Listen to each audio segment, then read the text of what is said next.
Ngayong araw ay pipitasin namin ang bunga ng punong abukado na tanim ng tita ko, na nanay ng kasama kong umakyat sa puno.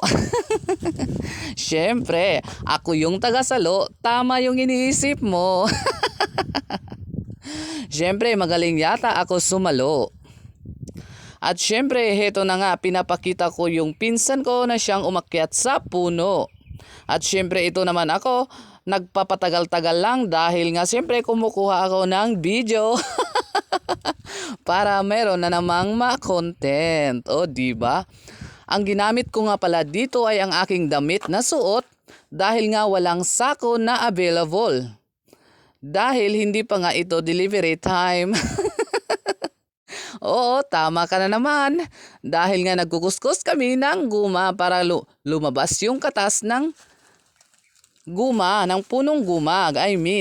Yung damit ko pala ang ginamit ko na pansalo para, syempre, mas may tiwala ako sa damit ko, mas malaki kaysa naman sa palad ko. Kasi nga, konti lang yung makover ng palad kumpara sa damit. Kasi pag sa damit, hindi siya masasaktan. O, diba? Joke lang. Pero yun talaga ang purpose na damit yung ginamit para hindi siya masaktan o magkaroon ng sira pag nahinog. O, diba? Ganun naman talaga. Sino ba ang may gusto ng may sira na prutas? O, diba? Wala. Gusto natin is maganda yung pagkahinog. Kaya dapat saluhin natin na hindi siya masaktan. Kagaya mo, na ayaw ding masaktan pero kani-kanino lang napofall. Biro lang, wag na magalit. Pero pag tinamaan, sapol. At ito na nga, inihintay ko yung bunga na mahulog. Siyempre, kailangan naka-ready para habulin ko na lang ang bunga. Pero sana lahat nga masaluko para hindi magkaroon ng sira. Ito nga, nagkamintis ako.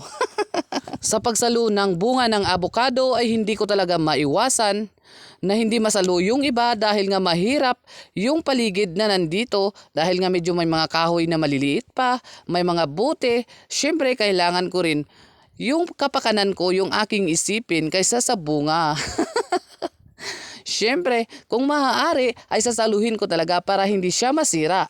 Pero, siyempre, pag yung kapakanan ko na yung nakasalalay, siyempre, unahin ko yung sarili ko.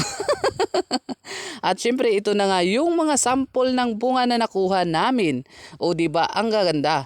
Yung iba dito ay kumukulog-kulog na dahil nga, siyempre, masyado na siyang magulang. Palatandaan na ang bunga ay malapit ng mahinog. At yun na nga yung kasama ko, tama na daw kahit may mga bunga pang natitira dahil nga pinapapak na siya ng mga langgam na maiitim.